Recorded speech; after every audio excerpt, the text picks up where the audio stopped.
आपके घर में भी सिर्फ एक आधा कटा हुआ प्याज, बेहुदा तरीके से कटी हुई शिमला मिर्च, सरकटी गाजर और एक लहसुन का जवा है और आप सोच रहे हैं कि मैं इससे ऐसी कौन सी चीज बनाऊं जिसे खा के मजा आ जाए। आज मैं आपको बनाना सिखाऊंगी $1,000,000 मैगी रेसिपी। क्योंकि मेरे 1 लाख सब्सक्राइबर्स इस चैनल पे पूरे हो गए हैं तो I am feeling like really rich. मुझे ना बहुत अमीरों वाली फीलिंग आ रही है सडनली। तो मैंने सोचा मैं कुछ ऐसा बनाना सिखाती हूँ जिसे खा के ना आपको भी अमीर वाली फीलिंग आए। हमारा यूजुअली थीम यहाँ पे गरीबों की रेसिपीज होती है, लेकिन आज हम ना थोड़ी सी अमीरी दिखाएंगे।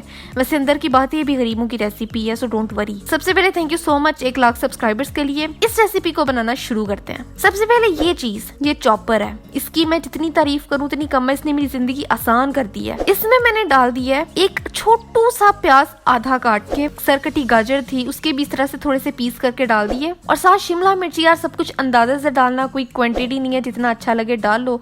और एक लहसुन का जवा, टेस्ट अच्छा आएगा। फिर उसके बाद इसको उसकी लिड से कर दिया अच्छे से बंद, और फिर इसको पकड़ के ये करना है बस। मुझे नहीं पता इस प्रोसेस को क्या कहते हैं, लेकिन ये करने से आपकी सब्जियां जो है ना वो लाइक 10 मिनट में चॉप हो जाएंगी। इसने मेरी जिंदगी बहुत आसान कर दी है। मुझे वो इलेक्ट्रिक चॉपर ही निकालना पड़ेगा, फिर बाद में मुझे उसको धोते हुए केयरफुल नहीं रहना पड़ेगा। प्लास्टिक है यार, इजीली धुल जाता है, मसला ही कोई नहीं। और ये कितनी खूबसूरत हसीन तरीके से मेरी सारी सब्जियां एक जैसी चॉप हो गई जैसे मुझे चाहिए। तो नजर नहीं लगाना, माशाल्लाह कहना है। तो क्योंकि मैं अमीर हो गई हूँ, 1 लाख सब्सक्राइबर्स पूरे हो गए, तो इसलिए ये चॉपर नया होने के साथ साथ मैं इंट्रोड्यूस करती हूँ एक नई पतीली। इस नई चमकती हुई पतीली में मैंने डाल देना है 2 टेबलस्पून तेल, और बाद में अपनी खूबसूरत चॉप की हुई सब्जियां भी अंदर चली जाएंगी।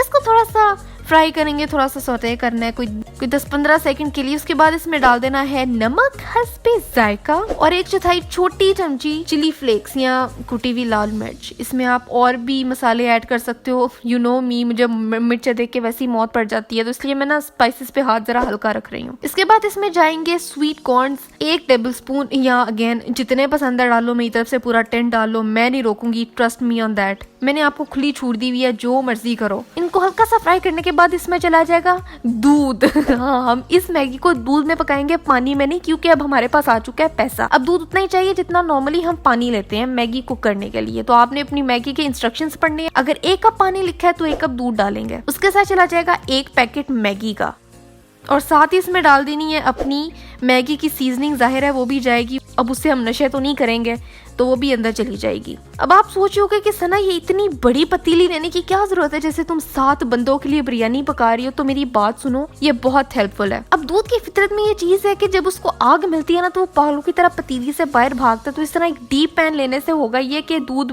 बाहर नहीं आएगा। इस पतीली को हमने कर देना है कवर, और इसको कुक करना है जितनी हल्की पॉसिबल हो सके उतनी हल्की हीट पे, और थोड़ी थोड़ी देर बाद इसको मिक्स भी करते रहना है, क्योंकि दूध है तो वो फौरन जल जाएगा। थोड़ी थोड़ी देर बाद इसको चम्मच भी चलाते रहना है। फिर इसमें जाएगी चीज, जोन सी मर्जी यूज कर लो, चेडर बेस्ट है। ये मैंने स्लाइस यूज किया है, जो कि सैंडविचेस में डलता है, टेस्ट वही देगा। जितनी चाहिए उतनी डालो, ज्यादा डालो कम डालो। मैंने 2 स्लाइसेस डाले थे। इसमें आप चाहो तो मोज़रेला भी ऐड कर सकते हो, कि टेस्ट देगी नहीं, लेकिन चीज फुल बहुत उससे अच्छी आएगी। अब इतनी चीजी मैगी खाई भी नहीं जाती, टू बी वेरी ऑनेस्ट, बहुत रिच हो जाती है। खैर, इसको अच्छे से मिक्स कर दिया, अगेन कवर कर दिया बहुत हल्की आंच पे, एंड देन इसको ओकेजनली स्टर करना है, दैट्स इट। और इसको तब तक कुक करना है जब तक कि मैगी गल जाए और दूध ऑलमोस्ट खुश्क हो जाए। यहाँ पे आपको वो चीज़ नहीं मिलेगी कि दूध का नामो निशान खत्म हो जाएगा। दूध अंदर रहेगा, लेकिन डोंट वरी, जब आप उसको प्लेट में सर्व करोगे तो दूध गायब हो जाएगा। ये बहुत मजे का है। इसमें आप चाहो तो और स्पाइसेस भी डाल सकते हो, लेकिन मुझे बहुत ओवर अच्छा नहीं लगता, इतना काफी है। ये बहुत टेस्टी है और बहुत अलग टेस्ट है इसका। आपने इसको जरूर ट्राई करना है और मुझे बताना है कि आपको ये कैसी लगी है। शायद आपने गौर नहीं किया कि आज की वीडियो में मेरा चिंटू भी नया था, मैं नया चिंटू ले आई। इट्स फाइन, होता है, जब पैसा आता है तो चीजें रिप्लेस करनी पड़ती हैं। और आज के लिए बस इतना ही था। आई होप ये वीडियो आपने एंजॉय की होगी। अगर की है तो उसको अपने दोस्तों के साथ शेयर करें। मेरी लास्ट रेसिपी ये रही, यहाँ देखो, सब्सक्राइब यहाँ करो। मेरा पहला चैनल है सनाज पकड़, उसको भी सब्सक्राइब करो। अगली रेसिपी कौन सी होनी चाहिए मुझे भी बताओ, और मैं मिलती हूँ आपसे अगली वीडियो में एक नई रेसिपी के साथ।